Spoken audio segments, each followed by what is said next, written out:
جب تک نبی کریم صلی اللہ علیہ وسلم مکہ میں تھے اس دور کے واقعات میں یہودیوں کا ذکر کبھی بھی کہیں بھی نہیں ہوا، لیکن مدینہ پہنچنے کے بعد منظر بالکل بدل گیا۔ وہاں پہلے ہی سے یہودیوں کی کئی آبادیاں موجود تھیں۔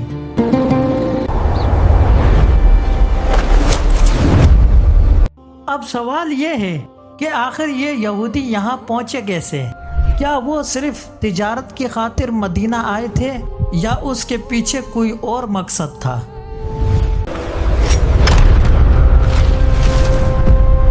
کیونکہ ایک روایت کے مطابق یہودی ایک پیشن گوئی جانتے تھے، انہیں ایک آنے والے عظیم نبی کا انتظار تھا، اور اس پیش گوئی میں عرب کی سرزمین بھی شامل تھی۔ اب اگر وقت کو کئی صدیاں پیچھے گھمایا جائے تو ایک مشہور واقعہ پیش آیا۔ فلسطین کے پہاڑوں میں ایک عجیب دریافت سامنے آئی کہ چند عرب چرواہے پہاڑوں کے درمیان اپنے جانور چرا رہے تھے۔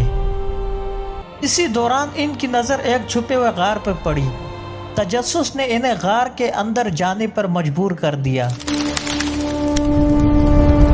وہ اندر پہنچے تو وہاں مٹی کے کچھ برتن رکھے ہوئے تھے اور ان برتنوں کے اندر پرانے زمانے کے تومار موجود تھے۔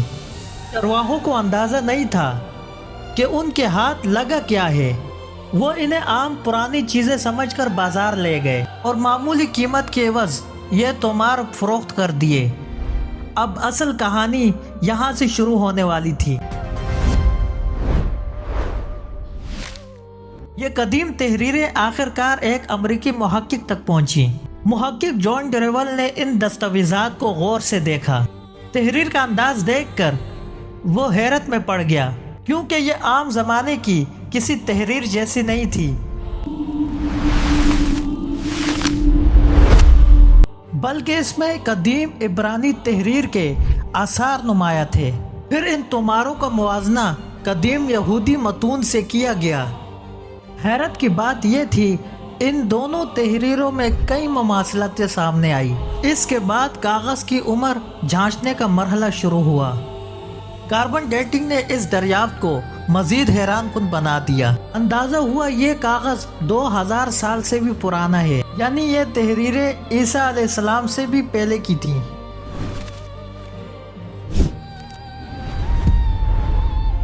یہ مکمل تورات تو نہیں تھی، مگر اس میں تورات کے کچھ حصے موجود تھے۔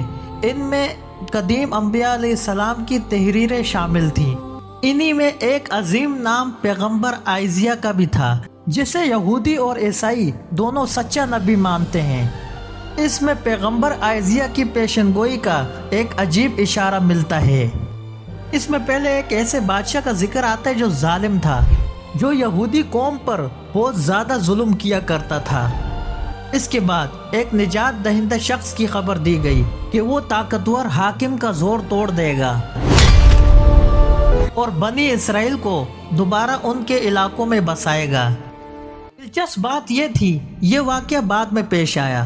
فارس کے بادشاہ سائرس نے بابل کی طاقت کو ختم کر دیا اور یہودیوں کو اپنے وطن واپس جانے کی اجازت دے دی۔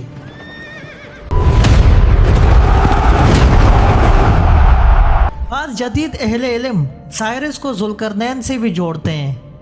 یہ ایک الگ اور نہایت دلچسپ بحث ہے۔ اصل راز دوسری پیشن گوئی میں چھپا ہوا ہے۔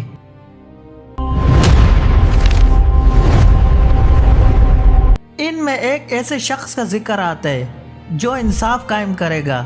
اسے خدا کا بندہ کہا گیا ہے اور وہ دنیا میں عدل لائے گا۔ اس میں لکھا ہے کہ وہ اپنے مقصد سے اس وقت تک پیچھے نہیں ہٹے گا جب تک پوری زمین میں انصاف کا نظام قائم نہ ہو جائے۔ یہی دوسری پیش گوئی یہودیوں کے مدینے کی طرف آنے کی اہم وجہ بنی۔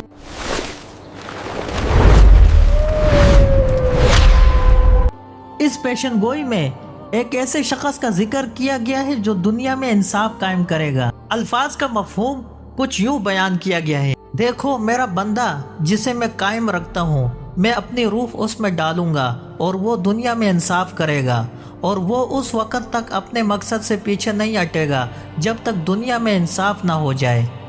نہ ہی وہ کمزور پڑے گا اور نہ اسے کوئی اپنے مقصد سے روک سکے گا۔ پھر اسی پیشگوئی میں بتوں کا ذکر بھی آتا ہے۔ سب سے حیران کن بات یہ ہے، اس پیشن گوئی میں ایک ایسا نام آیا ہے جس نے محققین کو سوچنے پر مجبور کر دیا۔ کہا جاتا ہے کہ جن علاقوں میں کیدار کے لوگ آباد ہیں وہ خوشی منائیں۔ کیدار، اس نام کو ذرا ذہن میں رکھیں کیونکہ آگے یہی نام بہت اہم ہونے والا ہے۔ پھر سیلا کے لوگوں کو کہا جاتا ہے کہ وہ پہاڑ کی چوٹی پر چڑھیں اور زور سے خوشی منائیں۔ اب ذرا رک کر دیکھتے ہیں کیدار کون تھا اور اس کا تعلق کہاں سے تھا۔ روایتی نسب کے مطابق کیدار حضرت اسماعیل علیہ السلام کی نسل سے تھا۔ کیدار کی نسل نے عرب کی سرزمین میں ایک بڑی آبادی اور طاقت قائم کی۔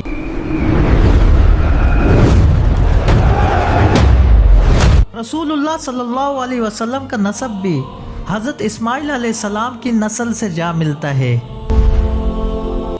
اس زمانے میں عرب کی سرزمین ان علاقوں میں شمار ہوتی تھی جہاں بتوں کی عبادت بہت عام ہو چکی تھی۔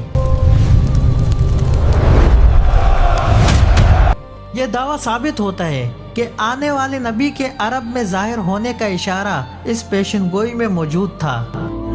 پیغمبر ایزیا سے منسوب ہے۔ اسی پیش گوئی میں سیلا کے لوگوں کو پہاڑوں پہ چلنے کا اشارہ اور بلند آواز سے خوشی منانے کا ذکر بھی ہے۔ اب ذرا اس لفظ پر غور کریں، سیلا۔ سیلا کا لفظ تورات کے متن پر اسی طرح درج ہے۔ اب سوال یہ ہے کہ یہ جگہ عرب میں کہاں موجود ہے؟ یہ مقام تلاش کرنے کے لیے آج کسی پیچیدہ تحقیق کی بھی ضرورت نہیں ہے، بلکہ گوگل میپ تو تقریباً آج ہر کسی کے پاس ہے۔ گوگل میپس کھولیں اور اس میں سیلا عرب تلاش کریں۔ تلاش کرتے ہی آپ ایک ایسے پہاڑ کی لوکیشن کی طرف پہنچ جائیں گے جو مدینہ منورہ میں موجود ہے۔ اور حیرت کی بات یہ ہے کہ یہ پہاڑ آج بھی مدینہ میں موجود ہے۔ صرف مدینہ میں موجود ہونے کی بات نہیں، بلکہ یہ مسجد نبوی کے قریب ترین پہاڑوں میں سے ایک ہے۔ یعنی جس جگہ کا نام اس قدیم پیشگوئی میں سیلا کے نام کے طور پہ آتا ہے وہ مدینہ کا یہی پہاڑ ہے۔ مسجد نبوی سے اس پہاڑ کا فاصلہ تقریباً 500 میٹر کے قریب ہے، یعنی 1 کلومیٹر بھی پورا نہیں بلکہ اس سے بھی کم ہے۔ اب دوبارہ پیشگوئی کی طرف واپس آئیے جہاں سیلا کے لوگوں کو کہا گیا ہے کہ وہ پہاڑ کے اوپر چڑھیں۔ وجہ یہ ہے کہ ان کے درمیان ایک ایسا شخص آنے والا ہے جو پوری دنیا میں انصاف قائم کرے گا۔ اب سوال یہ بنتا ہے کہ کیا یہ یہودیوں کو پہلے سے بتایا جا چکا تھا؟ کیا ان کو پہلے سے معلوم تھا کہ ایک آنے والا نبی مدینہ اور اس کے آس پاس کے علاقوں میں ظاہر ہوگا؟ اسی لیے وقت گزرنے کے ساتھ بہت سے یہودی فلسطین سے مدینہ اور اس کے گرد و نواح میں داخل ہونا شروع ہو گئے۔ ان کی خواہش تھی کہ اگر واقعی کوئی نبی آنے والا ہے تو ان سے ملاقات کا موقع مل جائے۔ پھر ایک موقع پر یہودیوں اور رومی سلطنت کے درمیان جنگ بھی ہوئی، جس کے بعد بڑی تعداد میں یہودی مدینہ اور اس کے آس پاس جمع ہو گئے۔ انہوں نے خیبر کو بھی اپنے ایک اہم مرکز کے طور پر اختیار کر لیا، جو مدینہ کے قریب ایک نمایاں شہر تھا۔ آہستہ آہستہ مدینہ کے عرب قبائل یہودیوں کے علم، تجارت اور کاروباری طریقوں سے متاثر ہونے لگے۔ یہودیوں کی تجارت، ان کی معاشی سرگرمیاں اور ان کا علم مدینہ کے ماحول میں نمایاں ہونے لگا۔ اسی دوران مدینہ میں یہودی آبادی کی تعداد مسلسل بڑھتی چلی گئی، لیکن وقت گزرنے کے ساتھ مدینہ کے عرب قبائل اور یہودی قبائل کے درمیان لڑائیاں شروع ہو گئی۔ بعض روایات میں یہ بھی بیان ہے کہ یہودی عربوں سے کہا کرتے تھے کہ آج تو تم لوگ ہم پر غالب ہو، لیکن جب ہمارا وہ نبی آئے گا جس کا ہم کو انتظار ہے پھر ہم تمہیں نہیں چھوڑیں گے۔ مدینہ کے عرب قبائل بھی اس بات سے خوفزدہ رہتے تھے کہ اگر واقعی ان کا وہ نبی آ گیا کہیں یہودیوں کی بات سچ ثابت نہ ہو جائے۔ یہی بات مدینہ کے لوگوں تک نسل در نسل پہنچتی رہی اور وقت کے ساتھ ان کے ذہنوں میں بھی یہ تصور مضبوط ہوتا چلا گیا کہ واقعی کوئی نبی آنے والا ہے۔ پھر اسی دوران ایک دن مکہ سے ایک شخص مدینہ پہنچا۔ اس شخص کا نام مصعب بن عمیر رضی اللہ تعالیٰ عنہ تھا۔ وہ مدینہ کے لوگوں کے پاس اسلام کی دعوت لے کر آئے تھے۔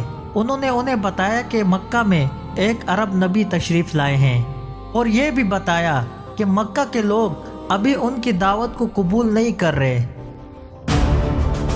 مدینہ کے لوگوں نے جب یہ بات سنی تو وہ حیران رہ گئے، کیونکہ ان کے ذہن میں پہلے ہی ایک ایسے نبی کا تصور موجود تھا جس کا انتظار کیا جا رہا تھا۔ اب ان کے سامنے خبر آ چکی تھی کہ ایک عربی زبان بولنے والا نبی مکہ آ چکا ہے۔ بہت سے لوگوں نے سوچا کہ کہیں یہ وہی نبی تو نہیں ہے جس کا ذکر یہودی بار بار کرتے تھے۔ اسی وجہ سے مدینہ کے لوگوں نے اسلام کی دعوت کو قبول کرنا شروع کر دیا اور یوں مدینہ اسلام کے ابتدائی مراکز میں سب سے اہم مقام بن گیا۔ لیکن جب یہودیوں کو معلوم ہوا جس نبی کا انتظار کیا جا رہا تھا وہ تو عربوں میں تشریف لے آئے ہیں، تو سب نے اس کو تسلیم نہیں کیا، بلکہ یہودیوں نے صاف طور پر انکار کر دیا کہ یہی وہ نبی ہے جس کی پیشگوئی تورات میں کی گئی تھی۔ اس کے باوجود کچھ یہودی ایسے بھی تھے جنہوں نے اسلام قبول کیا اور جنہوں نے اسلام کی خاطر جانیں بھی دی۔ مسلمانوں کے مطابق تورات میں نبی کریم صلی اللہ علیہ وسلم کے بارے میں جو اشارات پہلے سے موجود تھے انہیں سمجھنے والوں میں بعض وہ لوگ بھی تھے جو بعد میں مسلمان ہوئے۔ اسی سلسلے میں سلمان فارسی رضی اللہ عنہ کی داستان بہت دلچسپ ہے۔ وہ ایک ایسے شخص کی تلاش میں سفر کرتے رہے جس کے بارے میں بتایا گیا تھا کہ وہ آخری نبی ہیں۔ ان کا سفر بالآخر انہیں مدینہ تک لے آیا جہاں وہ نبی آخر زمان کی آمد کے منتظر تھے۔ لیکن جب رسول اللہ صلی اللہ علیہ وسلم تشریف لائے تو بہت سے یہودیوں نے آپ کو نبی ماننے سے انکار کر دیا، اور بات صرف انکار تک محدود نہیں تھی بلکہ رسول صلی اللہ علیہ وسلم کے خلاف مختلف قسم کی مخالفت اور سازش کی۔ پھر وقت کے ساتھ حالات بدل گئے، یہاں تک کہ خیبر کا موقع پیش آیا۔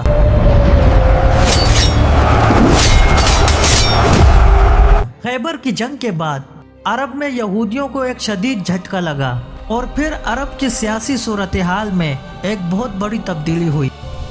وہ دولت اور مال جو مختلف ذرائع سے یہودیوں کے مرکزوں میں جمع ہوا تھا وہ بھی مسلمانوں کے قبضوں میں آ گیا، اور مکہ کے لوگوں کو بھی یہ احساس ہونے لگا تھا کہ عرب میں طاقت کا توازن تیزی سے بڑھ رہا ہے۔ خیبر کے بعد حالات نے ایک نئے مرحلے میں داخل ہونا تھا، کیونکہ اب مسلمانوں کی طاقت پہلے سے کئی گنا بڑھ چکی تھی، اور مکہ کے لوگ جان گئے تھے کہ خیبر کے بعد اب مکہ کی باری ہے۔